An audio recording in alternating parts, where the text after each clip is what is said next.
Hello students, welcome back. Students, हम लोग director chapter पढ़ रहे थे और इस चैप्टर की हम लोगों ने ऑलरेडी 3 क्लास कंप्लीट कर ली है।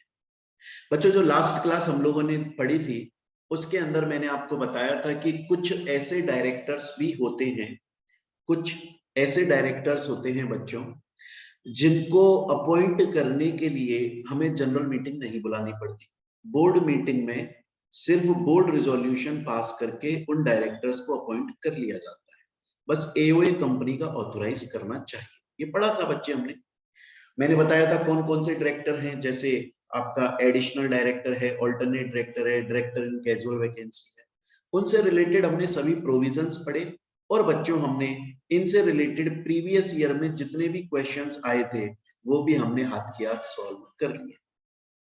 अब हम आगे कंटिन्यू करेंगे, पर बच्चे आगे कंटिन्यू करने से पहले मैं एक क्वेश्चन पूछना चाहूंगा आपसे।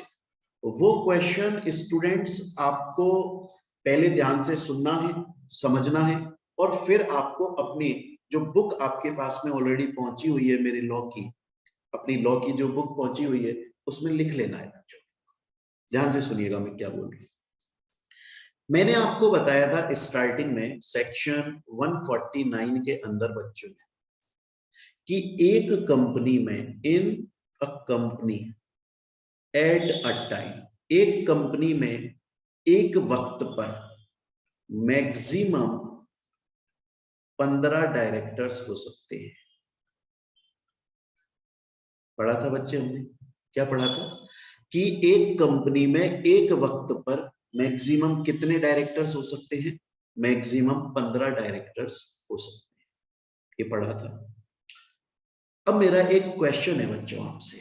मेरा क्वेश्चन, पहला क्वेश्चन आपसे ये है कि जो एडिशनल डायरेक्टर है क्या वो एक 15 की लिमिट में काउंट होता है कि नहीं? और इसका आंसर होगा यस। एडिशनल डायरेक्टर 15 की लिमिट के अंदर काउंट होता है। सर क्यों होता है? बहुत ही सिंपल सी बात है बच्चों। एडिशनल डायरेक्टर हमने क्यों अपॉइंट किया? मैंने आपको एक एग्जांपल देकर भी समझाया था। देखिए यहाँ पे कि राजपाल यादव जी को एडिशनल डायरेक्टर अपॉइंट करने हैं, फिर हमने परेश रावल जी को किया, पढ़ा था हमने लास्ट क्लास में। एडिशनल डायरेक्टर बच्चों इसलिए अपॉइंट किया जा रहा है क्योंकि कंपनी के अंदर एक एडिशनल काम आ गया है और पुराने जितने भी डायरेक्टर्स हैं, ऑलरेडी एग्जिस्टिंग डायरेक्टर, वो सभी फिल है, अब उनके पास में वक्त नहीं है। तो समझिएगा कि बच्चों जैसे मोहित बंसल क्लासेस है, उसके अंदर 11 डायरेक्टर है, तो चेयर्स भी कितनी होंगी डायरेक्टर्स की? 11 चेयर होंगी। अब एक न्यू डायरेक्टर और आ रहा है, एडिशनल डायरेक्टर। क्या उसकी खुद की अपनी पहचान है? हाँ सर, उसकी अपनी पहचान। वो अपने नाम से आ रहा है, वो किसी को और को रिप्रेजेंट नहीं कर रहा है कंपनी में, वो खुद को रिप्रेजेंट कर रहा है। कंपनी में एक्स्ट्रा काम आया था इसलिए हमने उसको अपॉइंट कर दिया। अब उसके नाम की भी एक चेयर बढ़ जाएगी, इसलिए एडिशनल डायरेक्टर मैक्सिमम 15 की लिमिट में काउंट होता है। अब बच्चों मेरा दूसरा क्वेश्चन आपसे आता है कि क्या ऑल्टरनेट डायरेक्टर, क्या ऑल्टरनेट डायरेक्टर 15, ये लिख लीजिएगा बच्चों, बुक में लिख लीजिए, क्या ऑल्टरनेट डायरेक्टर 15 की लिमिट में काउंट होता है? नहीं, क्योंकि बच्चे ऑल्टरनेट डायरेक्टर की खुद की कोई आइडेंटिटी नहीं होती, बल्कि वो ओरिजिनल डायरेक्टर को रिप्रेजेंट करता है। हमने लास्ट क्लास में एग्जांपल पढ़ा था कि मुकेश अंबानी जी के बिहाफ पर बेड़े भाई साहब को अपॉइंट किया जा रहा है। ये ऑल्टरनेट है, ये ओरिजिनल है बच्चों। अब पोस्ट है एक, उस पर मुकेश अंबानी जी का नाम लिखा हुआ है एज ओरिजिनल डायरेक्टर। अभी वो इंडिया में नहीं है, इसलिए हमने भिड़े जी को अपॉइंट कर लिया कि वो उनकी एब्सेंस में उन्हें रिप्रेजेंट करेंगे। तो भिड़े जी थोड़ी ना एक्चुअल डायरेक्टर हो गए, वो तो ऑल्टरनेट है ना। जिस दिन अंबानी साहब वापस आएंगे भिड़े जी का काम खत्म हो जाएगा। तो ऑल्टरनेट डायरेक्टर को 15 की लिमिट में काउंट नहीं करते क्योंकि उनकी खुद की आइडेंटिटी नहीं होती, वो ओरिजिनल डायरेक्टर को रिप्रेजेंट करते। और फिर आता है बच्चों थर्ड पॉइंट। थर्ड क्वेश्चन कि सर कैजुअल वैकेंसी में जो डायरेक्टर अपॉइंट किया जाता है, क्या उसको कैजुअल वैकेंसी के अंदर जो डायरेक्टर अपॉइंट किया जाता है सर, क्या उसको हम 15 की लिमिट में काउंट करते हैं? यस, उसको 15 की लिमिट में काउंट किया जाता है। स्टूडेंट बोलता है सर यहां तक अब मैं पूरी तरह समझ गया, आपकी बात को मैंने लिख लिया अपनी कॉपी में। अब सर चलते हैं हम और अब अपना नेक्स्ट टॉपिक स्टार्ट करते हैं। तो चलिए बच्चों नेक्स्ट टॉपिक पढ़ना स्टार्ट करते हैं। नेक्स्ट टॉपिक जो है हमारा उसका नाम है appointment of small share holder director. अब ये स्मॉल शेयर होल्डर क्या होता है, स्मॉल शेयर होल्डर डायरेक्टर क्या होता है, किस कंपनी में इसको अपॉइंट किया जा सकता है, क्यों इसको अपॉइंट करते हैं, इसको कैसे, ये सब चीजें हम पढ़ेंगे। बस आपको एक कहानी सुननी है बच्चों, अगर आप वो कहानी बड़े प्यार से सुन लोगे। कहानी है दो दोस्तों की, एक दोस्त का नाम है दया और एक का नाम है माधवी। अगर इन दो दोस्तों की कहानी आपने प्यार से सुन ली तो आपको स्मॉल शेयर होल्डर डायरेक्टर से रिलेटेड सब कुछ यूं समझ में आ जाएगा। देखिएगा बच्चों स्टार्ट करते हैं। मोहित बंसल क्लासेस एक कंपनी है और दया एंड माधवी जी दोनों उसके शेयर होल्डर्स हैं। देखो मोहित बंसल क्लासेस एक बड़ी कंपनी है, उसके अंदर बहुत सारे मेंबर्स हैं, बहुत सारे शेयर होल्डर्स हैं। उनमें से दया और माधवी वो दोनों भी शेयर होल्डर हैं, लेकिन दया और माधवी दोनों मैक्सिमम 20,000 रुपए तक के शेयर्स होल्ड करते हैं। कितने रुपए? रुपए के, मैं ये नहीं बोल रहा हूं 20,000 शेयर्स, मैं ये नहीं बोल रहा हूं 20,000 शेयर्स होल्ड करते, नहीं मैं ये नहीं बोल रहा हूं, मैं बोल रहा हूं 20,000 रुपए के शेयर्स होल्ड करते। तो दया और माधवी दोनों 20-20 हजार रुपए तक या उससे कम, 20,000 रुपए से ज्यादा के शेयर्स होल्ड नहीं करते, नहीं करते, नहीं करते। कितने रुपए के शेयर्स होल्ड करते हैं? 20,000 रुपए तक के या उससे कम, नॉट मोर देन ऑफ ₹20,000। इसलिए बच्चों, इसलिए दया को और माधवी जी को दोनों को स्मॉल शेयर होल्डर बोला जाता है इस कंपनी का। सर ऐसा क्यों? क्योंकि हमारा कंपनी लॉ बोलता है अगर कोई पर्सन किसी कंपनी में नॉट मोर देन 20,000 रुपए से ज्यादा के शेयर्स अगर होल्ड नहीं करता, मतलब 20,000 रुपए तक के या तो 20,000 या उससे कम के शेयर्स होल्ड करता है, रुपए के अमाउंट के, तो उसको स्मॉल शेयर होल्डर बोला जाता है कि यार ये तो छोटा मोटा सा शेयर होल्डर है, ये तो 20,000 रुपए के शेयर होल्ड कर रहा है, 20,000 से ज्यादा के शेयर होल्ड ही नहीं कर रहा है, ये तो छोटा सा शेयर होल्डर है। इसका क्या है, कितने परसेंट होल्ड करा होगा? 0.something% होल्ड करा है।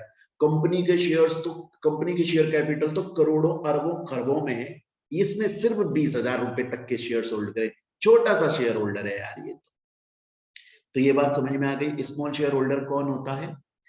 कोई भी ऐसा पर्सन जो 20,000 रुपए तक या उससे कम के शेयर्स होल्ड करता है, 20,000 रुपए से ज्यादा के नहीं। और मैं दोबारा बोल रहा हूं, मैं 20,000 शेयर्स नहीं बोल रहा हूं, मैं रुपया बोल रहा हूं बच्चों, रुपया। स्टूडेंट बोलता है चलिए ठीक है सर, आपकी बात हमें यहां तक समझ में आ गई है सर, कहानी स्टार्ट कीजिए। कहानी ये है बच्चों कि हमारा जो मोहित बंसल क्लासेस है ये एक कंपनी है और दया जी और माधवी जी ये दोनों इसके स्मॉल शेयर होल्डर है। तो अब ये दोनों आपस में बात कर रहे हैं, बड़े दुखी हैं ये, और दया जी माधवी से बोला माधवी जी आपने देखा है कंपनी में कभी कोई भी मैटर आता है, कोई भी मैटर, कि भाई कंपनी का नाम चेंज कर लें क्या, कंपनी का एड्रेस चेंज कर दें क्या, नए शेयर्स इशू कर लें क्या, कंपनी में कोई भी मैटर आता है तो हम जो छोटे मोटे शेयर होल्डर है ना, स्मॉल शेयर होल्डर, उनकी तो कोई बात ही नहीं सुनता। हम बोलते हैं ऐसा मत करो, हमारी कोई सुनता ही नहीं है।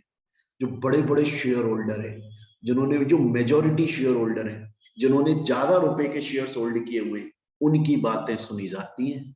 और उनकी बातें सुनकर कंपनी डिसीजन लेती है कि हम ऐसा करें कि नहीं करें। हम छोटे मोटे शेयर होल्डर की कोई सुनता ही नहीं है यार। माधवी जी बोला हाँ दया जी आप सही बोल रही हो, और इसकी वजह भी है, हमारी कोई क्यों नहीं सुनता, क्योंकि देखो डिसीजन कौन ले रहा है कंपनी में, डिसीजन ले रहा है डायरेक्टर। और कंपनी में जितने भी डायरेक्टर्स हैं ना, वो खुद मेजॉरिटी शेयर होल्डर्स के अंदर आते हैं, उन्होंने खुद ने बहुत सारे शेयर्स होल्ड करे, इसलिए जब भी वो कोई डिसीजन लेते हैं वो मेजॉरिटी शेयर होल्डर्स का फायदा देखते हुए लेते हैं। हम स्मॉल शेयर होल्डर को तो कोई पूछ ही नहीं रहा इस दुनिया में। माधवी जी बोल रही लेकिन दया भाभी, दया जी ये सिनेरियो चेंज हो सकता है, ये कहानी पलट सकती है अगर कंपनी के अंदर जो डायरेक्टर्स हैं उनमें कोई ऐसा बंदा बैठा हो जो खुद स्मॉल शेयर होल्डर हो। हमारे बीच का कोई बंदा बैठा हो अगर जो खुद स्मॉल शेयर होल्डर है, जिसने खुद ने 20,000 रुपए तक या उससे कम के शेयर्स होल्ड करे, अगर ऐसा कोई बंदा बोर्ड ऑफ डायरेक्टर के अंदर बैठा हो, स्मॉल शेयर होल्डर डायरेक्टर बनकर बैठा हो, तो वो हमारे फायदे की बात जरूर करेगा, वो हमारे मुद्दे की बात जरूर करेगा। ये वैसा ही है बच्चों, ये वैसा ही है जैसा इलेक्शंस में होता है कि निर्दलीय से एक बंदा उठाकर लेकर आओ जो गरीब के हक की बात करे। दया बहन और माधवी बहन यही बात कर रहे हैं कि कंपनी में जब भी कोई डिसीजन लिया जाता है, board of director majority share holders के फेवर में डिसीजन लेते हैं। हम स्मॉल शेयर होल्डर को कोई पूछता ही नहीं है, क्योंकि बोर्ड ऑफ डायरेक्टर्स में जितने लोग बैठे हैं वो सब बड़े बड़े लोग बैठे हैं। हम स्मॉल शेयर होल्डर का तो कोई बैठा ही नहीं है, इसलिए हमें कोई पूछ ही नहीं रहा है। काश हमारा भी कोई बैठा होता, काश कोई ऐसा इंसान बैठा होता जो खुद स्मॉल शेयर होल्डर होता, उसे हमारा दर्द पता चलता और वो उस बोर्ड ऑफ डायरेक्टर्स के बीच में बैठकर हमारे हक की बात करता। ऐसी बातें चल रही हैं इनके बीच में। तो दया जी बोली माधवी जी एक बात बताइए, हमारी जो मोहित बंसल क्लासेस है वो भी तो लिस्टेड कंपनी है, और कंपनी लॉ बोलता है कि लिस्टेड कंपनी के अंदर small share holder director appoint किया जा सकता है। हर कंपनी में small share holder director appoint नहीं किया जा सकता माधवी भाभी, लेकिन लिस्टेड कंपनी में तो किया जा सकता है ना। हमारी मोहित बंसल क्लासेस भी तो लिस्टेड कंपनी है। क्यों ना हम एक काम करें, क्यों ना हम अपनी मोहित बंसल क्लासेस कंपनी को एक नोटिस दे दें जिसमें हम ये लिख दें कि साहब हम चाहते हैं हमारी इस लिस्टेड कंपनी के अंदर एक small share holder director appoint किया जाए। और दया बहन बोल रही है माधवी भाभी से, माधवी भाभी आपको पता है इस तरह का जो नोटिस है वो मीटिंग के कम से कम 14 डेज पहले दिया जाता है। तो अभी तक हमें दो बात समझ में आई इस पूरी कहानी में। स्मॉल शेयर होल्डर कौन होता है?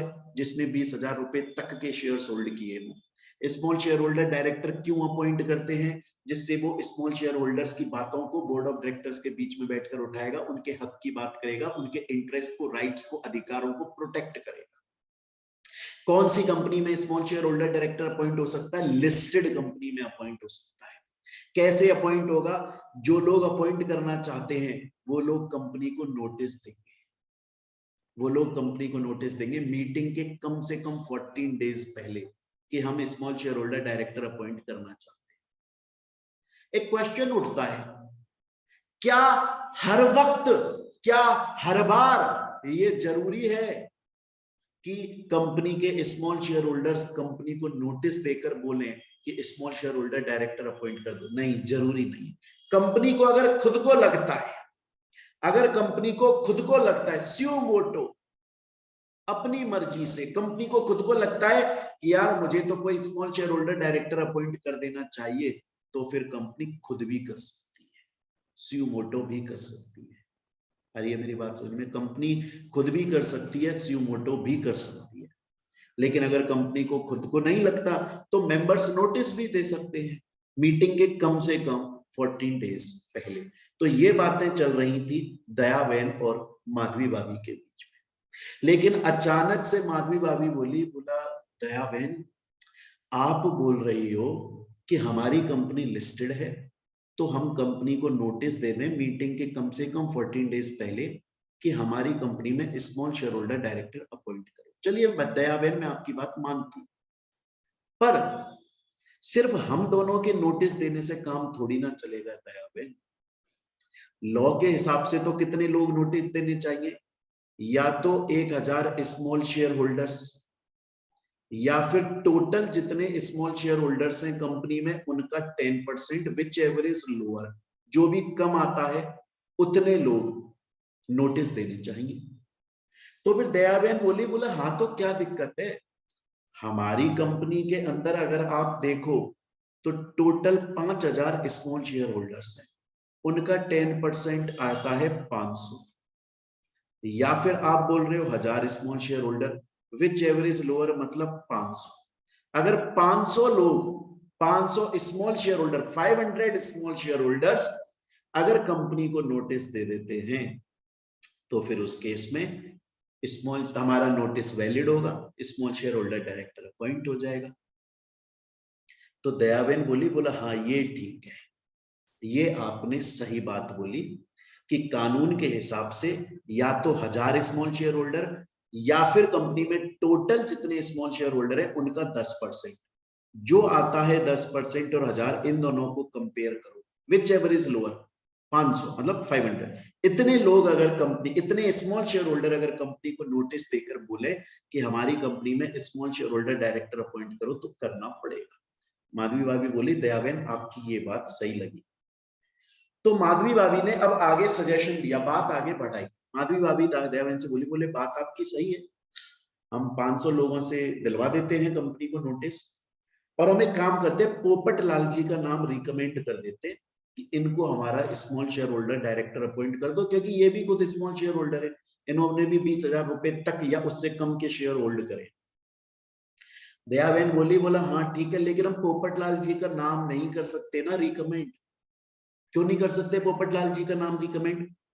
अरे इसलिए नहीं कर सकते क्योंकि जो बंदा स्मॉल शेयर होल्डर बनेगा ना, स्मॉल शेयर होल्डर डायरेक्टर बनेगा ना, उसको एक तरह से इंडिपेंडेंट डायरेक्टर माना जाता है, क्योंकि small share holder director company के हर मैटर में नहीं बोलता, हर मीटिंग में नहीं बैठता, वो सिर्फ उस मैटर में बैठता है, उसी मीटिंग में बैठता है जहां पर स्मॉल शेयर होल्डर से रिलेटेड कोई बातचीत होती है। हर मीटिंग में नहीं आता, इंडिपेंडेंट की तरह, जब उसका काम है तब उसे बुलाते हैं, वरना नहीं। और स्मॉल शेयर होल्डर डायरेक्टर वही बन सकता है जो इंडिपेंडेंट डायरेक्टर की क्वालिफिकेशन को पजेस करता हो। माधवी बहन, अब आप बोल रही हो पोपटलाल जी का नाम हम रिकमेंड करते हैं स्मॉल शेयर होल्डर डायरेक्टर की पोजीशन पे, पोपटलाल जी तो इंडिपेंडेंट डायरेक्टर की क्वालिफिकेशन को पजेस ही नहीं करते। तो माधवी बहन बोली अच्छा अच्छा अच्छा अच्छा, तो एक काम करें, जेठालाल जी का नाम रिकमेंड कर दें, जेठालाल जी को बना दे स्मॉल शेयर होल्डर डायरेक्टर।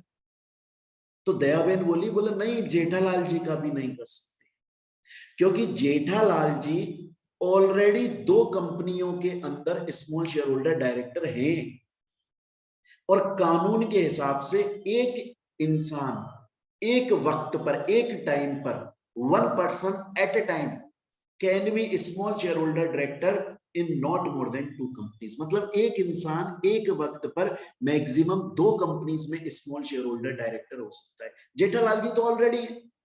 तो माधवी बहन बोली अच्छा अच्छा अच्छा, आप बोल रही हो कि स्मॉल शेयर होल्डर डायरेक्टर सिर्फ लिस्टेड कंपनी में अपॉइंट होगा, उसके लिए नोटिस दिया जाएगा कंपनी को, नोटिस कम से कम 14 डेज पहले जाएगा मीटिंग से, नोटिस 1000 स्मॉल शेयर होल्डर या फिर टोटल जितने हैं उनका 10%, विच एवर इज लोअर, उतने लोग नोटिस देंगे। फिर मैंने बोला पोपटलाल जी को स्मॉल शेयर होल्डर डायरेक्टर की तरह रिकमेंड कर देते हैं, आप बोल रहे हो नहीं, क्योंकि वो इंडिपेंडेंट डायरेक्टर की क्वालिफिकेशन पजेस नहीं करते, वो नहीं बन सकते। मैंने बोला जेठालाल जी को बनवा दो, आप बोल रहे हो नहीं, क्योंकि वो ऑलरेडी 2 कंपनीज के अंदर स्मॉल शेयर होल्डर डायरेक्टर है, और एक इंसान, एक पर्सन एक टाइम पर मैक्सिमम 2 ही कंपनीज में स्मॉल शेयर होल्डर डायरेक्टर हो सकता है। जेठालाल जी ऑलरेडी 2 में है, अब हमारी में बन जाएंगे तो वो 3 में हो जाएंगे, वो गलत हो जाएगा। तो माधवी भाभी बोली, माधवी जी बोली, बोले तो फिर एक काम करते हैं दयाबेन, हाथी भाई जी को अपॉइंट कर लेते हैं, क्योंकि मेरे को ये पता है हाथी भाई एक कंपनी में स्मॉल शेयर होल्डर डायरेक्टर हैं, एक उनकी अभी बची हुई है, तो वो ऑलरेडी 2 में नहीं है, सिर्फ एक में है, तो उनको हम अपनी कंपनी में अपॉइंट और करवा देते हैं स्मॉल शेयर होल्डर डायरेक्टर, उनका 2 का कोटा पूरा हो जाएगा। दया बहन बोली वो भी नहीं हो सकता। बोला वो क्यों नहीं हो सकता? तुमने तो बोला था अभी तो तुमने बोला था कि एक इंसान एक टाइम पर मैक्सिमम 2 कंपनीज में स्मॉल शेयर होल्डर डायरेक्टर हो सकता है। हाथी भाई अभी तक सिर्फ एक ही कंपनी में स्मॉल शेयर होल्डर डायरेक्टर है, तो हम एक में और अपॉइंट कर देते ना अपनी कंपनी में, क्या दिक्कत है? दया बहन बोली माधवी भाभी गुस्सा मत हो, बात सुनो। एक बंदा 2 कंपनियों में हो सकता है मात्र, और हमारे जो हाथी भाई हैं वो अभी तक एक ही कंपनी में स्मॉल शेयर होल्डर डायरेक्टर है,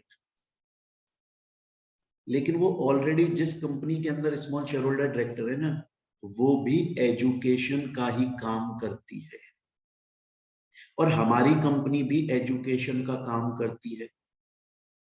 तो हाथी भाई ऐसी 2 कंपनियों में small share holder director appoint हो जाएंगे एक वक्त पर, जो एक दूसरे की कॉम्पिटिटर है, राइवल है, और कानून मना करता है। कानून ये बोलता है कि एक इंसान एक वक्त पर 2 कंपनियों में स्मॉल शेयर होल्डर डायरेक्टर बन सकता है, कोई दिक्कत नहीं, बन सकता है, पर वो दोनों कंपनीज सेम बिजनेस ना करती। अब हाथी भाई तो ऑलरेडी एजुकेशन प्रोवाइड करने वाली कंपनी में है स्मॉल शेयर होल्डर डायरेक्टर, हमारी कंपनी में भी बन जाएंगे तो वो तो राइवल हो जाएगा ना, कंपटीशन हो जाएगा, वो वैलिड नहीं रहेगा। तो माधवी भाभी बोले यार small share holder director independent वाली क्वालिफिकेशन पजेस करे, 2 से ज्यादा कंपनियों में स्मॉल शेयर होल्डर डायरेक्टर नहीं हो, और जिन 2 के अंदर हो वो एक दूसरे का राइवल कॉम्पिटिटर नहीं हो, सेम बिजनेस नहीं करती। तो फिर माधवी भाभी ने बोला फिर तो एक काम करते हैं, सोडी भाई जो है ना हमारे, सॉरी, तो फिर जो रजनीकांत है ना, रजनीकांत, अब तो रजनीकांत बचा, बोला रजनीकांत जी को स्मॉल शेयर होल्डर डायरेक्टर की तरह अपॉइंट कर लेते हैं। दयाबेन बोली हाँ ये सही है, ये सही, रजनीकांत जी अपॉइंट हो सकते हैं क्योंकि वो इंडिपेंडेंट डायरेक्टर की क्वालिफिकेशन भी पजेस करते हैं, वो ऑलरेडी 2 कंपनियों में स्मॉल शेयर होल्डर डायरेक्टर भी नहीं है, सिर्फ एक में है, और जिसमें है वो एजुकेशन वाली नहीं है, तो हमारी कॉम्पिटिटर, तो रजनीकांत जी को हम स्मॉल शेयर होल्डर डायरेक्टर बना लें। माधवी भाभी बोली और मैं सोच रही हूँ दयाबेन कि रजनीकांत जी को ही हमेशा उन्हीं को ही अपनी कंपनी में स्मॉल शेयर होल्डर डायरेक्टर रख लीजिए। दयाबेन बोली नहीं नहीं, हमेशा तो हम उन्हें रख ही नहीं सकते, क्योंकि small share holder director appoint ही 3 साल के लिए होता है, और उसके बाद उस कंपनी में वो दोबारा रीअपॉइंट भी नहीं हो सकता। तो बच्चों अगर आपको ये कहानी समझ में आई तो आपको स्मॉल शेयर होल्डर से रिलेटेड सब कुछ समझ में आ गया। देखिए मैं करवा देता हूं, देख लीजिए। स्मॉल शेयर होल्डर का मतलब है जो नॉट मोर देन 20,000 रुपीज के शेयर्स होल्ड करता है। Listed company small share holder director appoint कर सकती है। उसके लिए क्या होगा, नोटिस दिया जाएगा कंपनी को, या तो 1000 स्मॉल शेयर होल्डर या फिर टोटल का 1/10 मतलब 10%, whichever is lower. Company suo moto भी अपॉइंट कर सकती है अपनी मर्जी से। उसके बाद में नेक्स्ट बात आ जाती है कि जो बच्चा जो स्मॉल शेयर होल्डर होगा वो उसको अगर अपॉइंट करना है तो जो नोटिस दिया जाएगा वो कम से कम 14 डेज पहले दिया जाएगा, और जब नोटिस दिया जाएगा तो उसमें उस बंदे के बारे में बताया जाएगा। जैसे अब दया बहन और माधवी भाभी रजनीकांत जी का नाम रिकमेंड करेंगे मोहित बंसल क्लास में, तो रजनीकांत जी के बारे में बता देंगे कि साहब ये स्मॉल शेयर होल्डर है, ये बढ़िया आदमी है, इनका डायरेक्टर आइडेंटिफिकेशन नंबर ये सब बता दिया जाएगा उनके बारे में। क्लियर है ये चीज यहाँ तक? तो यहाँ तक हमने पढ़ लिया। इसके बाद में इंडिपेंडेंट डायरेक्टर की क्वालिफिकेशन पजेस करता हूँ स्मॉल शेयर होल्डर डायरेक्टर, वो मैक्सिमम 2 कंपनियों में स्मॉल शेयर होल्डर डायरेक्टर बन सकता है, लेकिन वो कॉन्फ्लिक्ट में ना हो, मतलब कॉम्पिटिटर ना हो एक दूसरे के। उसके बाद में वो रिटायर बाई रोटेशन नहीं होता, वो मैं पहले ही पढ़ा चुका हूँ कि small share holder director retire by rotation नहीं होता। देखिए मैंने ये यहाँ पर पढ़ाया भी था, हमने जो सेकंड अपनी क्लास ली थी ना, ये देखिए small share holder director retire by rotation नहीं। क्लियर है ये चीज? यहाँ तक आपको समझ में आ रहा है बच्चों? कहानी समझ में आ गई तो सब कुछ समझ में आ गया। उसके बाद में नेक्स्ट बात आ जाती है, अपॉइंट कितने टाइम के लिए होता है, 3 साल के लिए अपॉइंट होता है और फिर वो दोबारा रीअपॉइंट नहीं हो सकता। क्लियर है ये चीज यहां तक? अच्छा बच्चों एक बात और बताओ, एक क्वेश्चन है यार मेरे मन में, वो बताओ। सपोज करो कि मोहित बंसल क्लासेस के अंदर दया और माधवी जी ने रजनीकांत जी का नाम रिकमेंड कर दिया और रजनीकांत जी स्मॉल शेयर होल्डर डायरेक्टर बन भी गए हमारी कंपनी में। रजनीकांत जी स्मॉल शेयर होल्डर डायरेक्टर बन भी गए और जब बने तब उन्होंने कंपनी के 5,000 रुपये के शेयर्स होल्ड किए हुए थे, लेकिन 1 साल बाद उन्होंने और शेयर्स खरीद लिए 20,000 रुपए के, तो टोटल 25,000 रुपए के शेयर्स हो गए। मतलब रजनीकांत जी जो कि कंपनी के स्मॉल शेयर होल्डर डायरेक्टर है, वो खुद स्मॉल शेयर होल्डर ही नहीं रहे, तो वो स्मॉल शेयर होल्डर डायरेक्टर भी नहीं रहेंगे। लॉ बोलता है जो बंदा स्मॉल शेयर होल्डर डायरेक्टर रहेगा ना, वो खुद स्मॉल शेयर होल्डर होना चाहिए। ऐसा नहीं है कि गरीबों के बीच में से आप एक अमीर को चुन के ला रहे हो, वो नहीं है। गरीबों के बीच में से गरीब ही आएगा। मतलब स्मॉल शेयर होल्डर डायरेक्टर खुद स्मॉल शेयर होल्डर होना चाहिए। अगर उसे जब स्मॉल शेयर होल्डर डायरेक्टर की तरह अपॉइंट किया गया तब कोई स्मॉल शेयर होल्डर था, बाद में उसके शेयर्स की प्राइस बढ़ गई, तो ऑन द स्पॉट छोड़ देगा, या तो अपने शेयर्स बेचे दोबारा से 20,000 रुपए तक या उससे कम के शेयर्स होल्ड करे, या फिर स्मॉल शेयर होल्डर डायरेक्टरशिप से हट जाए। स्टूडेंट बोलता है सर यहाँ तक की पूरी बात मुझको आपकी समझ में आ गई। नेक्स्ट पॉइंट तो यही है कि सर DIR 12 के अंदर तो हम हमेशा बताते हैं, जब भी कोई डायरेक्टर अपॉइंट होता है कंपनी 30 दिन के अंदर ROC को इंटीमेट करती है DIR 12 में कि फलाना बंदा हमारी कंपनी में डायरेक्टर बन गया, और वो जो फॉर्म है वो डिजिटली साइंड होता है कंपनी के मैनेजर और सेक्रेटरी के थ्रू और एक प्रैक्टिसिंग प्रोफेशनल के थ्रू। यहाँ तक की बात ठीक है सर, समझ में आ गई?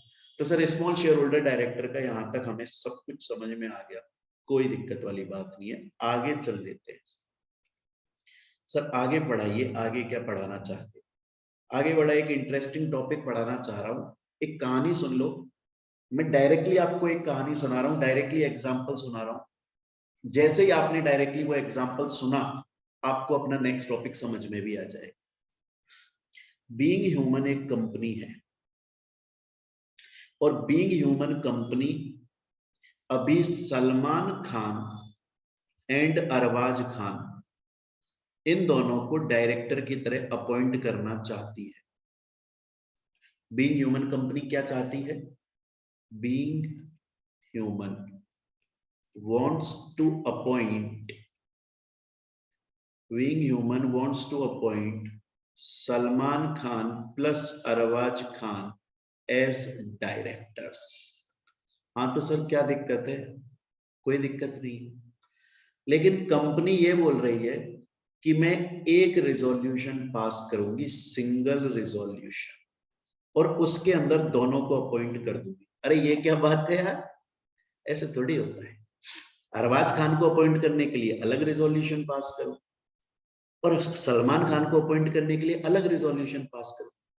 आप सिंगल रिजोल्यूशन से, एक रिजोल्यूशन से दो या उससे ज्यादा लोगों को ना तो अपॉइंट कर सकते हो ना रिमूव कर सकते हो, प्रैक्टिकली पॉसिबल नहीं है, लॉ मना करता है साहब।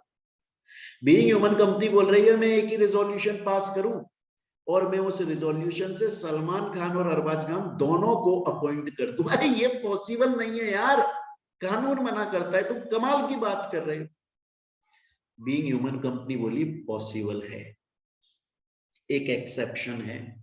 वैसे तो आपकी बात सही है कि जब भी डायरेक्टर अपॉइंट होगा तो हर डायरेक्टर के अपॉइंटमेंट के लिए अलग अलग रेजोल्यूशन पास होगा, चाहे से एक सिंगल मीटिंग के अंदर, एक सिंगल मीटिंग में मान लो 10 डायरेक्टर अपॉइंट कर रहे हो तो 10 अलग अलग रेजोल्यूशन पास होंगे। बात सही है यार, लेकिन एक एक्सेप्शन है। उस एक्सेप्शन के अंदर हम एक ही रेजोल्यूशन से 2 या उससे ज्यादा डायरेक्टर अपॉइंट कर देंगे। बोला क्या है? बोला देखो, बीइंग ह्यूमन कंपनी आज जो मीटिंग हो रही है ना, प्रेजेंट मीटिंग, उसमें अपॉइंट करना चाहती है सिंगल रिजोल्यूशन से इन दोनों, और उसके लिए बीइंग ह्यूमन ने अपनी प्रीवियस जो मीटिंग हुई थी, प्रीवियस मीटिंग के अंदर मेंबर्स के सामने ये प्रपोजल रखा था। बीइंग ह्यूमन ने पहले जो मीटिंग हो चुकी है ना बीइंग ह्यूमन की, उसमें बीइंग ह्यूमन ने मेंबर्स के सामने एक प्रपोजल रखा था कि मेंबर्स आगे जो मीटिंग आएगी हमारी, कब कौन सी मीटिंग में बोल रही है, बीइंग ह्यूमन ने प्रीवियस मीटिंग में मेंबर्स के सामने एक प्रपोजल रखा था जो हो चुकी है मीटिंग, उसमें कि मेंबर्स हम फ्यूचर में एक मीटिंग करेंगे और उसमें एक ही रेजोल्यूशन से 2 या उससे ज्यादा डायरेक्टर अपॉइंट करेंगे, क्या आप हमें परमिशन देते? और उस प्रीवियस मीटिंग के अंदर मेंबर्स के सामने प्रपोजल रखा और 100% वोट्स मिली, यूनानिमस रेजोल्यूशन। कौन सा रेजोल्यूशन? Unanimous resolution. मैंने ये लिखा ये यूनानिमस रेजोल्यूशन, 100% वोट्स मिली। एक सिंगल बंदे ने मना नहीं किया प्रीवियस मीटिंग में। अगर ऐसा हुआ था तो आज की मीटिंग में कंपनी एक रेजोल्यूशन से 2 या उससे ज्यादा लोग अपॉइंट कर सकती है। कब?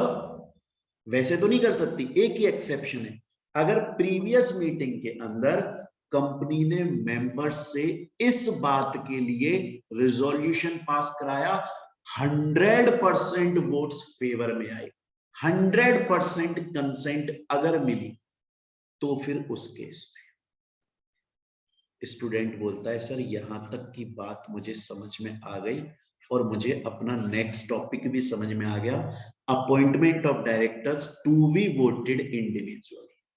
क्लियरली आपने यहाँ दोनों एग्जाम्पल में भी लिखा है, यहाँ भी कि 2 या उससे ज्यादा डायरेक्टर एक सिंगल रिजोल्यूशन से अपॉइंट नहीं हो सकते, सेपरेट रिजोल्यूशन पास करना पड़ेगा। लेकिन हो सकते हैं अगर कंपनी ने प्रीवियस मीटिंग में यूनानिमस रेजोल्यूशन पास किया, एक सिंगल पर्सन जो है उसने भी अगेंस्ट में वोट नहीं किया, अगर एक सिंगल बंदे ने भी अगेंस्ट में, मतलब मान लो प्रीवियस मीटिंग के अंदर 100 लोग आए थे, 99 ने बोला कर लो एक रिजोल्यूशन से अरबाज और सलमान दोनों को अपॉइंट, एक बंदा अगेंस्ट में चला गया, तो नहीं हो सकता, फिर हमें सेपरेट अलग अलग रिजोल्यूशन करना पड़ेगा, 100% कंसेंट चाहिए।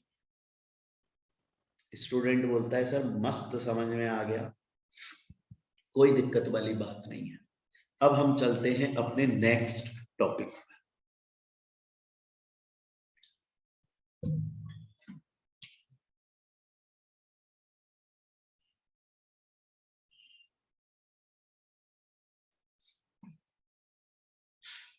तो अब देखिएगा बच्चों, अब हम आ गए हैं अपने नेक्स्ट टॉपिक पर, बहुत ही इंपॉर्टेंट टॉपिक पर आ चुके हैं स्टूडेंट्स, और इंपॉर्टेंट टॉपिक है डिस्क्वालिफिकेशंस। आपको एक बात बताऊं बच्चों, कंपनी लॉ ना बड़ा इंटरेस्टिंग सब्जेक्ट है। पता है आपको कंपनी लॉ के अंदर ना कहीं भी डायरेक्टर्स की क्वालिफिकेशन नहीं लिखी हुई है, कहीं नहीं लिखी। अब चेक कर लीजिए, कंपनी लॉ के अंदर टोटल 470 सेक्शंस हैं, टोटल कंपनीज एक्ट 2013 में 470 सेक्शंस हैं, कहीं भी डायरेक्टर की क्वालिफिकेशन नहीं लिखी, डिस्क्वालिफिकेशन लिखी है। कंपनी लॉ ये नहीं बोलता कि डायरेक्टर बनने के लिए आपको ये क्वालिफिकेशन होनी चाहिए, ऐसा कभी नहीं बोलता। कंपनी लॉ ये बोलता है डायरेक्टर बनना है तो ये सब नहीं होना चाहिए, उल्टी बात करता है। तो अब हम ये पढ़ रहे हैं बच्चों कि अगर कोई भी पर्सन कंपनी के अंदर डायरेक्टर बनना चाहता है तो वो कौन कौन सी डिस्क्वालिफिकेशंस में फॉल नहीं होना चाहिए। बड़े ध्यान से पढ़िएगा बच्चों, बड़ी ही इंपॉर्टेंट बात करने जा रहे हैं हम लोग, एक एक चीज को एग्जाम्पल से समझा। हम बहुत सारी डिस्क्वालिफिकेशंस देखने वाले हैं, आपको एक एक डिस्क्वालिफिकेशन बड़े आराम से पढ़नी है, बहुत ही आराम से समझाने वाला हूं मैं। सबसे पहली डिस्क्वालिफिकेशन, कोई भी पर्सन जो डायरेक्टर बनना चाहता है वो अनसाउंड माइंड का ना हो। सर अनसाउंड माइंड शब्द का मतलब क्या होता है? सीएमए फाउंडेशन में कॉन्ट्रैक्ट चैप्टर में पढ़ा है। सर क्या अनसाउंड माइंड का मतलब पागल होता है? हाँ पागल भी होता है, पर सिर्फ पागल हो ये जरूरी नहीं है। अनसाउंड माइंड का मतलब होता है कि माइंड साउंड नहीं कर रहा है, सोचने समझने की स्थिति में नहीं हो। अब सोचिए आप किसी कंपनी के डायरेक्टर बनने जा रहे हो, आप उस कंपनी का फ्यूचर तय करोगे, आप उस कंपनी को डायरेक्शंस दोगे और कंपनी का ऑब्जेक्ट अचीव करवाओगे। आप खुद अनसाउंड माइंड हो, आपका दिमाग सेंटर में नहीं है, आप खुद अनसाउंड माइंड हो, आप सोच और समझ नहीं सकते। हो सकता है आप पागल हो सकता है आप कोमा में चले गए हो सकता है आप ड्रंक रहते हो, हर वक्त नशे में रहते हो। ये सभी अनसाउंड माइंड है।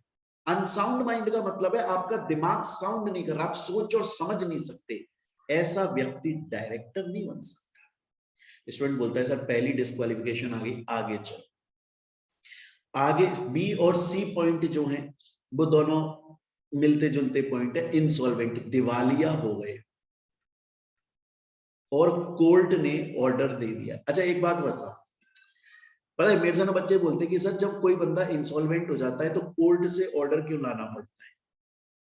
आज अगर मैं बोलूं बच्चे, अगर आज मैं बोल दूं कि फलाना आदमी इंसॉल्वेंट है, दिवालिया है, ये पब्लिक मेरी बात पे भरोसा क्यों करेगी यार, क्यों करेगी।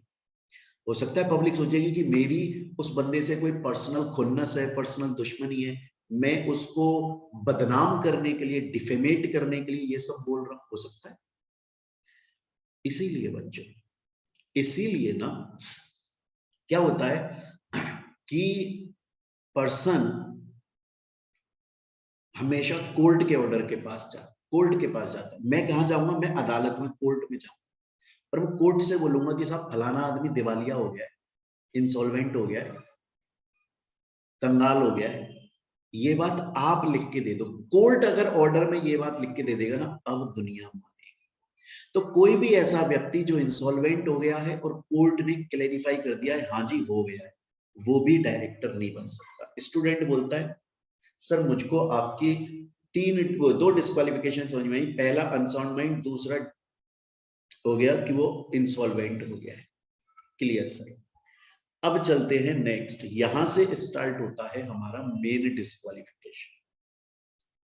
अगर कोई व्यक्ति किसी भी गुनाह में, क्राइम में, ऑफेंस में, किसी भी क्राइम के अंदर, if any person in any offence has been convicted, किसी भी इंसान को किसी भी गुनाह में जेल में डाल दिया गया, कितने टाइम के लिए, फॉर एटलीस्ट 6 months और मोर, कम से कम 6 महीने या उससे ज्यादा के लिए।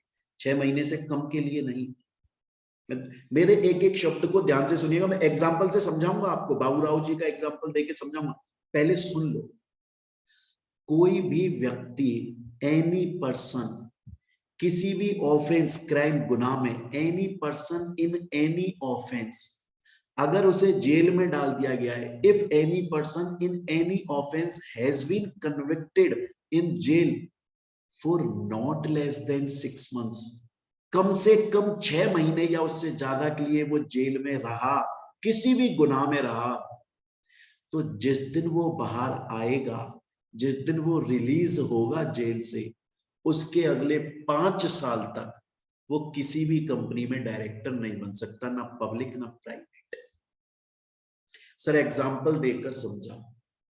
ये है हमारे बाबू भैया। बाबू भैया जेल में चले गए 24 मई 2018 और बाहर निकले 15 सितंबर 2019 को। कितने टाइम जेल में रहे सर? More than 1 year। हमें कितने टाइम का देखना है सर? कम से कम 6 महीने जेल में रहे। हाँ तो ठीक। अब बाबू भैया क्या है, बाबू भैया जो है ना, वो गए मोहित एग्रो केयर कंपनी के अंदर और वहां पर 7 दिसंबर 2020 को। बाहर किस दिन निकले? 15 सितंबर 2019। मैंने बोला जिस दिन बाहर निकले उसके अगले 5 साल तक डायरेक्टर नहीं बन सकते। मतलब 2020, 21, 22, 23, 24, 2024 तक डायरेक्टर नहीं बन सकते बाबूराव जी, क्योंकि वो 6 महीने या उससे ज्यादा के लिए जेल में रहकर आए। लेकिन बाबूराव जी माने नहीं, वो कंपनी के पास में जाकर बोले मैं आपका डायरेक्टर बनना चाहता हूँ 2020। कंपनी बोली बाबू भैया आप नहीं बन सकते 2024 तक। जिस दिन आप जेल से बाहर आए 15 सितंबर 2019, उसके 5 साल तक आप किसी भी कंपनी में डायरेक्टर नहीं बन सकते, 5 साल बाद में बन सकते। स्टूडेंट बोलता है सर आपने अभी तक मुझे ये बताया अगर कोई अनसाउंड माइंड है तो वो डिस्क्वालीफाइड हो जाता है, अगर कोई इंसॉल्वेंट है तो वो डिस्क्वालीफाइड हो जाता है, और अगर कोई भी पर्सन 6 महीने या उससे ज्यादा के लिए जेल में रह लेता है तो जिस दिन वो बाहर निकलेगा उसके अगले 5 साल तक वो डायरेक्टर नहीं बन सकता किसी भी कंपनी में। सर मैं समझ गया। सर एक क्वेश्चन है, सर अगर कोई पर्सन लगातार 7 साल या उससे ज्यादा के लिए जेल में रह जाता है तो वो अपनी लाइफ में कभी भी डायरेक्टर नहीं बन सकता इन हिज लाइफ टाइम, अगर वो लगातार 7 साल या उससे ज्यादा के लिए जेल में रह जाता है। और ये बात मैंने लिखी हुई है बच्चों, वो लाइफ टाइम में नहीं बन सकता। स्टूडेंट बोलता है सर मैं समझ गया यहां तक की डिस्क्वालिफिकेशन, आप तो आगे चलो सर बिंदास। नेक्स्ट डिस्क्वालिफिकेशन है अगर कोर्ट का या किसी लीगल अथॉरिटी का ऑर्डर आ जाता है कि भैया आप डिस्क्वालिफाइड हो, तो उसे हटना पड़ेगा। या फिर नेक्स्ट पॉइंट, अब नेक्स्ट पॉइंट बड़े ध्यान से समझिएगा, यहां तक तो आपको समझ में आ गया। नेक्स्ट पॉइंट बच्चों एक बात बताओ, मैंने आपको जब सबसे पहला चैप्टर पढ़ाया था कंपनी लॉ का, तो मैंने आपको यह बताया था कि जब भी कोई कंपनी बनती है प्राइवेट या पब्लिक, उसके अंदर डायरेक्टर्स होने जरूरी है। प्राइवेट में 2, पब्लिक में 3, पढ़ा था ना। और फिर मैंने आपको मेमोरेंडम ऑफ एसोसिएशन पढ़ाया था, उसका 6th क्लॉज पढ़ाया था। अगर याद नहीं है वीडियो को पॉज करें, क्लास को पॉज करें, पहले उस क्लास पर जाएं, उसे देखें, दोबारा यहां आए, क्लिक हो जाएगा सब कुछ। मैंने आपको ये बताया था जब कंपनी बनाई जाती है तो प्राइवेट में कम से कम 2, पब्लिक में कम से कम 3 डायरेक्टर होने चाहिए, और उनको कंपनी का कम से कम 1 शेयर खरीदना पड़ता है। भाई वो कंपनी के डायरेक्टर हैं, वो दुनिया से बोलेंगे कि आप हमारी कंपनी के शेयर खरीदो, शेयर खरीदो, दुनिया बोलेगी तूने खुद ने खरीदे क्या? तो इसीलिए डायरेक्टर को अपनी कंपनी का कम से कम 1 शेयर खरीदना पड़ता है। अब बच्चों डायरेक्टर्स ने शेयर खरीदे, फ्री में खरीदते हैं वो? नहीं सर, डायरेक्टर भी शेयर का पैसा देगा, जैसे पूरी दुनिया कंपनी को पैसा दे रही है, डायरेक्टर भी पैसा देगा। तो अब सुनिए, एक आदमी है इमरान हाशमी, इमरान हाशमी, वो डायरेक्टर है एक कंपनी का, और उन्होंने शेयर्स होल्ड किए हुए हैं कंपनी के, और कंपनी ने उनसे शेयर्स का पैसा कॉल किया। 6 महीने निकल गए, अभी तक आदमी ने कंपनी को पैसा नहीं दिया उन शेयर्स का जो उसने होल्ड किए। कंपनी कितने टाइम तक इंतजार कर रही है? कंपनी ने बोला इमरान हाशमी से, राइटिंग में कॉल किया, लाओ भैया शेयर्स का पैसा दे दो। 6 महीने निकल गए, जब से कंपनी ने कॉल किया तब से 6 महीने निकल गए, अब तक पैसा नहीं दिया इंसान ने। तो भाई साहब वो अगले 5 साल के लिए डिस्क्वालीफाई हो जाएगा, ना पब्लिक ना प्राइवेट कहीं भी डायरेक्टर नहीं बन सकता। स्टूडेंट बोलता है सर मस्त समझ में आया सर। आपने बोला अगर कोई इंसान, अगर कोई भी पर्सन इंसॉल्वेंट हो जाता है या अनसाउंड माइंड हो जाता है, डिस्क्वालीफाइड। अगर कोई पर्सन 6 महीने या उससे ज्यादा के लिए जेल में रह लेता है तो जिस दिन बाहर आएगा अगले 5 साल तक नहीं बन सकता। बाई चांस अगर लगातार 7 साल जेल में रह लिया तो अपनी जिंदगी में कभी नहीं बन सकता। नेक्स्ट आपने बोला कि अगर कभी किसी कोर्ट ने या अथॉरिटी ने डायरेक्टर से बोल दिया तुम डिस्क्वालीफाइड हो तो वो डिस्क्वालीफाइड। नेक्स्ट आपने बोला कि कंपनी का कोई डायरेक्टर है, उसने कंपनी के शेयर्स होल्ड करे हैं, कंपनी ने बोला भैया शेयर्स का पैसा दे दे, 6 महीने निकल गए, जब से कंपनी ने बोला बंदे ने पैसा नहीं दिया, अगले 5 साल के लिए डिस्क्वालीफाइड। सर यहां तक की सब डिस्क्वालिफिकेशन समझ में आ गई? आगे चल, आगे सुन। क्या होता है बच्चों, जैसे कोई कंपनी है, उस कंपनी के अंदर 9 डायरेक्टर है, एग्जाम्पल में ले रहा हूं 9 डायरेक्टर, कोई ऐसा फिक्स नहीं, कंपनी के अंदर 9 डायरेक्टर्स है बच्चे। अब उस कंपनी एक मीटिंग करने जा रही है, और कंपनी उस मीटिंग में ये डिस्कस करेगी कि हमें रिलायंस से कॉन्ट्रैक्ट करना चाहिए कि नहीं करना चाहिए। अब मीटिंग कौन सी है? Board meeting. डिसीजन कौन लेगा? Board of directors. ये 9 बोर्ड ऑफ डायरेक्टर। अब इनमें से एक डायरेक्टर जो है ना वो रिलायंस से ऑलरेडी जुड़ा हुआ है, मतलब ये रिलेटेड पार्टी है रिलायंस, और इनके साथ में ट्रांजैक्शन करने की बात हो रही है। तो पता है जो डायरेक्टर, अब सोचो कि इस ये कंपनी है एबीसी। अब एबीसी कंपनी ने अपनी बोर्ड मीटिंग बुलाई, उसमें 9 के 9 डायरेक्टर आए, उन 9 डायरेक्टर्स को एबीसी ने बोला कि बताओ साहब रिलायंस से हम कॉन्ट्रैक्ट करें कि नहीं करें। अब वो जो एक डायरेक्टर है वो तो फेवर में ही बोलेगा, क्योंकि वो रिलायंस से भी जुड़ा हुआ है, वो तो चाहेगा कि रिलायंस से कॉन्ट्रैक्ट हो जाए। इसलिए पता है उस डायरेक्टर की ना ये जिम्मेदारी होती है, ये रेस्पॉन्सिबिलिटी होती है उस डायरेक्टर की, कि वो रिलेटेड पार्टी ट्रांजैक्शन, सेक्शन 188 के अंदर आता है रिलेटेड पार्टी ट्रांजैक्शन, कि वो रिलेटेड पार्टी ट्रांजैक्शन का पहले से ही बता दे, वो कंपनी को और बाकी बोर्ड ऑफ डायरेक्टर को ये बता दे। 8 जो डायरेक्टर हैं एबीसी के, बाकी जो रिलेटेड नहीं है रिलायंस से, उनको बता दे कि साहब आप जो मीटिंग कर रहे हो और उस मीटिंग में डिस्कस करोगे रिलायंस के साथ कॉन्ट्रैक्ट करें कि नहीं करें, मैं इससे रिलेटेड हूं, तो मैं आपको एडवांस में बता रहा हूं, कहीं ऐसा नहीं हो बाद में आपको पता लगे और आप बोलो कि मैंने तो कोई फ्रॉड किया। नहीं, मैं मीटिंग, या तो आप मुझे मीटिंग में बुलाओ मत, और ऐसा ही होता है प्रैक्टिकली, हम जब पढ़ेंगे सेक्शन 188 तब पढ़ाऊंगा मैं आपको, तब समझाऊंगा। प्रैक्टिकली ऐसा ही होता है, जो डायरेक्टर रिलेटेड होता है ना उसको उस वाली मीटिंग में बुलाते ही नहीं है, क्योंकि चाहे से वो बंदा एकदम ईमानदारी से भी बोलेगा ना तो भी ये माना जाएगा कि नहीं ये तो रिलेटेड है। अब सोचो उस डायरेक्टर की जिम्मेदारी क्या है कि वो पहले से कंपनी के बाकी के बोर्ड ऑफ डायरेक्टर्स को बता देगी कि साहब मैं रिलेटेड हूं। अगर वो नहीं बता रहा, अगर वो छुपा रहा है, तो वह सब गलत बात है, और उसके लिए आप अगले 5 साल तक डिस्क्वालीफाई हो जाओगे। स्टूडेंट बोलता है सर समझ गया, unsound mind disqualified, insolvent disqualified, 6 महीने या उससे ज्यादा के लिए जेल में रह लिए तो जिस दिन बाहर आओगे अगले 5 साल तक के लिए डिस्क्वालीफाइड, लगातार 7 साल जेल में रह लिए लाइफ टाइम के लिए डिस्क्वालीफाइड, कोर्ट का ऑर्डर आ गया, किसी लीगल अथॉरिटी का ऑर्डर आ गया, डिस्क्वालीफाइड।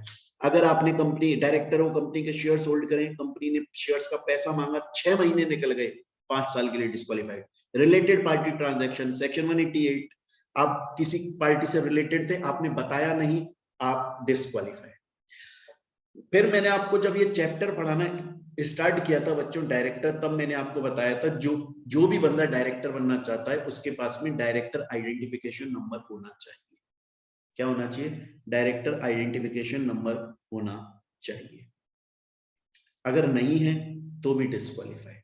उसके बाद एक चीज और बताता हूं बच्चों, हालांकि मैं इसको बाद में डिटेल में पढ़ाऊंगा इस चैप्टर में, अभी के लिए इतना समझ लो, एक बंदा, और ये मैं ऑलरेडी बता चुका हूं आपको इसी चैप्टर में 2 बार, एक बंदा एक टाइम पर 20 कंपनीज के अंदर डायरेक्टर हो सकता है,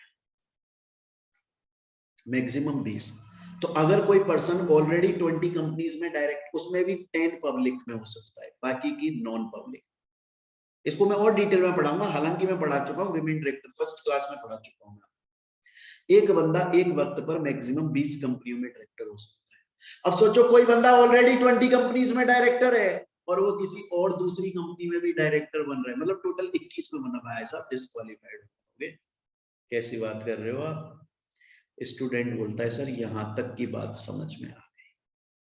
आपने अभी तक जो पढ़ाई ना डिस्क्वालिफिकेशन, देखिए सर एक तो आपने पढ़ाई कि अनसाउंड माइंड या इंसॉल्वेंट या 6 महीने उससे ज्यादा के लिए जेल में रह लिए तो जिस दिन बाहर आओगे उसके अगले 5 साल तक नहीं बन सकते। उसके बाद में आपने पढ़ाई की अगर 7 साल तक जेल में रह लिए तो लाइफ टाइम में फिर कभी भी नहीं बन सकते सर। उसके बाद में फिर आपने नेक्स्ट पढ़ाया कोर्ट का या ट्राइब्यूनल का लीगल अथॉरिटी का ऑर्डर आ गया। उसके बाद में आपने पढ़ाया डायरेक्टर शेयर होल्ड करके बैठा हुआ है, 6 महीने निकल गए, कंपनी ने कॉल किया पैसा दे दो, दिया ही नहीं तो 5 साल के लिए डिस्क्वालीफाइड। रिलेटेड पार्टी ट्रांजैक्शन का डिस्क्लोजर नहीं दिया, 5 साल के लिए डिस्क्वालीफाइड। डायरेक्टर आइडेंटिफिकेशन नंबर नहीं है आपके पास में तो आप डिस्क्वालीफाइड हैं ही, डायरेक्टर बनने के लिए DIN होना जरूरी है। आप ऑलरेडी 20 कंपनियों के अंदर डायरेक्टर हैं तो अब आप नहीं बन सकते, अगर 20 से ज्यादा में बन रहे हो एक वक्त पर डिस्क्वालीफाइड। अब ध्यान से सुनिएगा, और जो मैं बोलने वाला हूँ बड़ी इंपॉर्टेंट बात बोलने वाला हूँ मैं। ये डिस्क्वालिफिकेशन पढ़ ली, दो और डिस्क्वालिफिकेशन है, उसके लिए मेरे शब्द सुन लीजिएगा, जो मैं बोल रहा हूं मेरे शब्द सुन लीजिएगा। अगर कोई भी पर्सन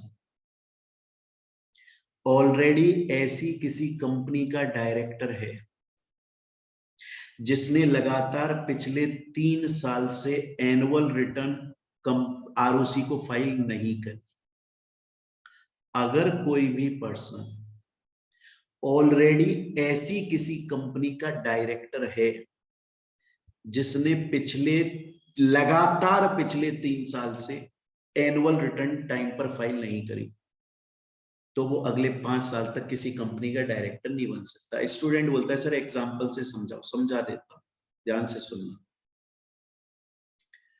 सपोज कीजिए कि तारक मेहता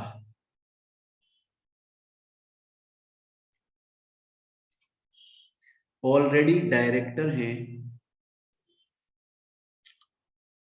एक कंपनी के, उसका नाम है रिलायंस, और रिलायंस ने पिछले 3 साल से एनुअल रिटर्न फाइल नहीं करी टाइम पर। अब तारक मेहता एयरटेल के डायरेक्टर बनना चाहते, नहीं बन सकते अगले 5 साल तक। सर 5 साल कब से शुरू होंगे? उन्होंने 3 साल से एनुअल रिटर्न फाइल नहीं करी, जिस दिन वो फाइल कर देंगे, मतलब जिस दिन अपनी गलती को सुधार लेंगे, उसके अगले 5 साल तक नहीं बन सकते। सर ऐसा क्यों?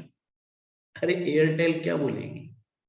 एयरटेल बोलेगी मेहता साहब आप रिलायंस के डायरेक्टर हो, आपका काम था एनुअल रिटर्न टाइम पे फाइल करना, आपने यहां तो अपना काम तरीके से किया नहीं, मेरी में डायरेक्टर बनने आ गए। आप जब इस रिलायंस को नहीं संभाल पाए तो मेरी कंपनी को क्या संभालोगे? मेरी का भी भट्टा बिठा दोगे फालतू में।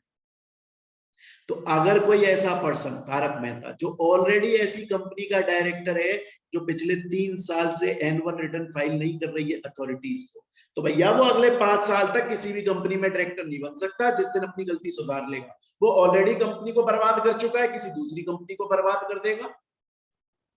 स्टूडेंट बोलता है सर समझ में आ गई। एक और पॉइंट, एक और समझ, ऐसा कोई बंदा जो ऑलरेडी ऐसी किसी कंपनी का डायरेक्टर है जो पिछले 1 साल से या तो डिविडेंड का पेमेंट नहीं दे रही है या डिवेंचर का रीपेमेंट नहीं दे रही है। जैसे दोबारा से, तारक मेहता ऑलरेडी डायरेक्टर हैं रिलायंस के।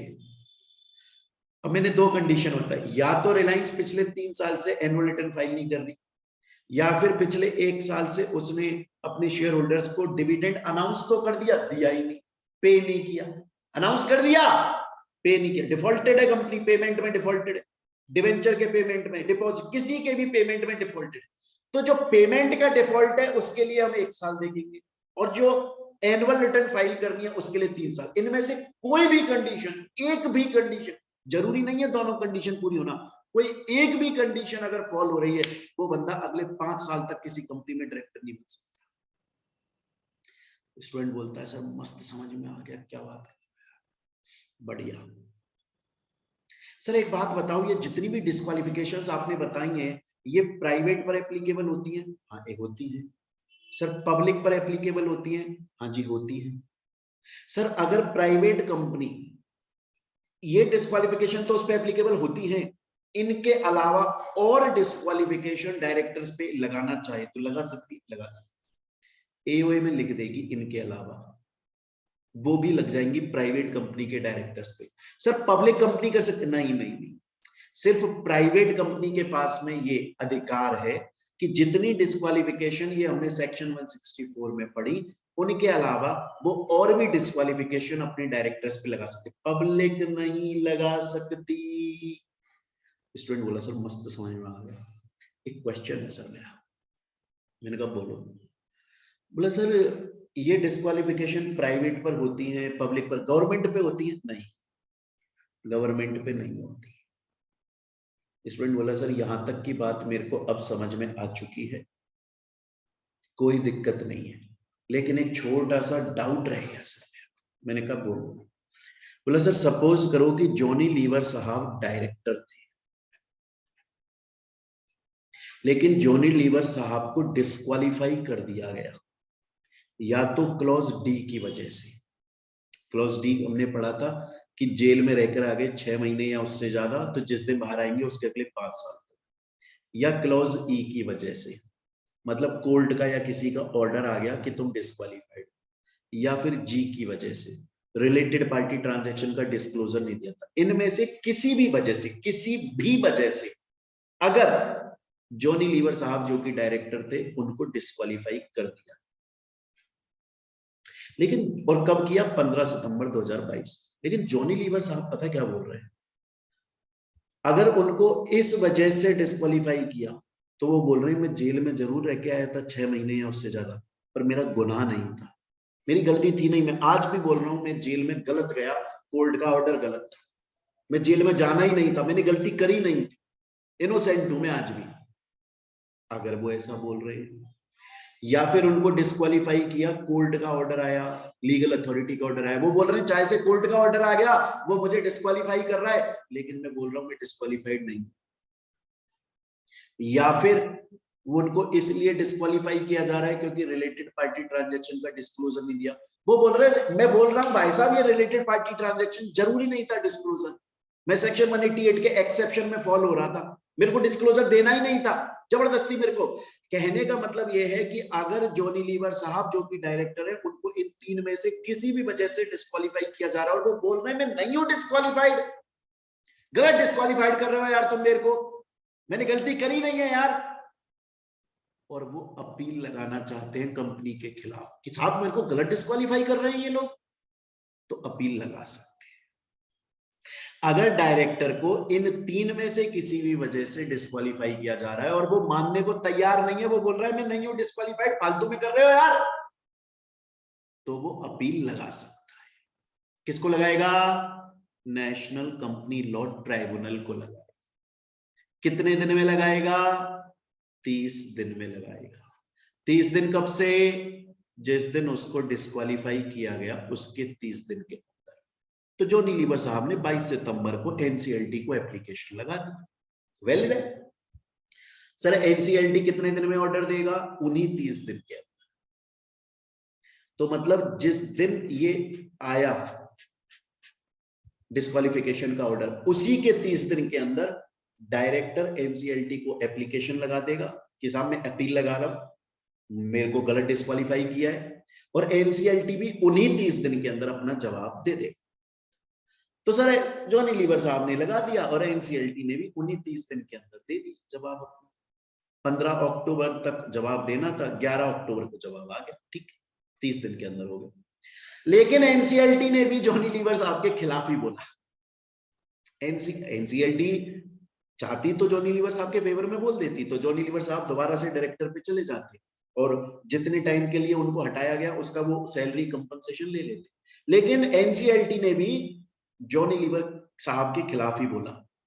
जॉनी लीवर बोले, जॉनी लीवर भाई साहब डायरेक्टर भाई साहब बोले कंपनी ने भी गलत डिस्क्वालीफाई किया, एनसीएलटी भी गलत बोल रही है, मेरे को तो एनसीएलटी का ऑर्डर भी सही नहीं लगता, हाँ तो इनके खिलाफ भी अपील कर दो। किसको? NCLAT, national company law appellate tribunal. कितने दिन में? 7 दिन में। कितने दिन में अपील कर दो? अगले 7 दिन में। जिस दिन एनसीएलटी का ऑर्डर आया 11 अक्टूबर, उसके 7 दिन के अंदर, मतलब 18 अक्टूबर तक अपील लगा दी। जॉनी लीवर साहब ने 15 अक्टूबर को लगा दी। अब एनसीएलटी के पास 30 दिन का टाइम है, मतलब 14 नवंबर तक का टाइम है ऑर्डर देने का। यही बात यहाँ पे लिखी है। अगर कोई भी पर्सन क्लॉज डी, ई या जी में से किसी भी वजह से डिस्क्वालीफाई होता है, लेकिन वो बोल रहा है कि मैं सही नहीं हूं भाई साहब, मैं सही हूं, मेरे को गलत डिस्क्वालीफाई कर रहे हो, तो वो अपील लगा सकता है एनसीएलटी को 30 दिन में। उन्हीं 30 दिन के अंदर एनसीएलटी जवाब देगा। एनसीएलटी के ऑर्डर से भी डिस्क्वालीफाइड है तो NCLT, national company law appellate tribunal को ऑर्डर देगा 7 दिन के अंदर, जब से एनसीएलटी का ऑर्डर आया, और एनसीएलटी नेक्स्ट 30 दिन के अंदर अपना ऑर्डर पास करेगा। तो बच्चों यहां तक हम लोगों ने अभी तक आपका डिस्क्वालिफिकेशन पूरा पढ़ लिया, पूरा स्टडी मटेरियल कवर्ड हो गया है हमारा, और स्मॉल शेयर होल्डर हमने पढ़ लिया, और डायरेक्टर वोटेड इंडिविजुअली वो भी हमने पढ़ लिया। पूरा स्टडी मटेरियल कवर है, बल्कि स्टडी मटेरियल से ज्यादा कवर करवाया गया है। अब इससे बाहर क्वेश्चन नहीं आ सकता। प्रीवियस ईयर के क्वेश्चन सब सॉल्व किए हुए। ये जो टॉपिक हमने पढ़े इनसे रिलेटेड प्रीवियस ईयर में कोई क्वेश्चन आया नहीं है सीएमए फाइनल में। मैं और कोर्सेज के आपको करवा नहीं रहा हूँ, सीएस का नहीं करवा रहा हूँ, सीए का नहीं करवा रहा हूँ, सीएमए फाइनल में इन टॉपिक से रिलेटेड क्वेश्चंस आए नहीं है। इनसे पहले हमने जो टॉपिक्स पढ़े थे उनसे रिलेटेड करी चुके। क्लियर है बच्चों? चलिए, अच्छा, आपने अगर मेरे से क्लासेस परचेज की हुई है तो मेरी बुक आप तक ऑलरेडी पहुंच चुकी है। बाई चांस अगर मैंने इसको किसी सोशल मीडिया प्लेटफॉर्म पे अपलोड कर दिया है तो आप इसे डाउनलोड कर सकते हैं, इसके नोट्स डाउनलोड कर लीजिएगा। वीडियो के डिस्क्रिप्शन में टेलीग्राम चैनल का लिंक है, वहां से डाउनलोड कर लीजिएगा। और अगर आपको क्लासेस परचेज करनी है तो बच्चे इस नंबर पे आप कॉल, व्हाट्सएप या टेलीग्राम पे मैसेज कर सकते हैं। हमारी टीम है पूरी, वो आपको रेस्पॉन्स देगी। बहुत ही नॉमिनल चार्ज होते हैं, बहुत ही कम चार्ज लिए जाते हैं, रीजनेबल चार्ज होते हैं। उसमें आपको क्लासेस मिलती हैं, अनलिमिटेड व्यूज जब तक आपका एग्जाम रहेगा, प्लस आपको नोट्स दिए जाते हैं, प्लस हम हर वीक टेस्ट रखते हैं जिससे बच्चे का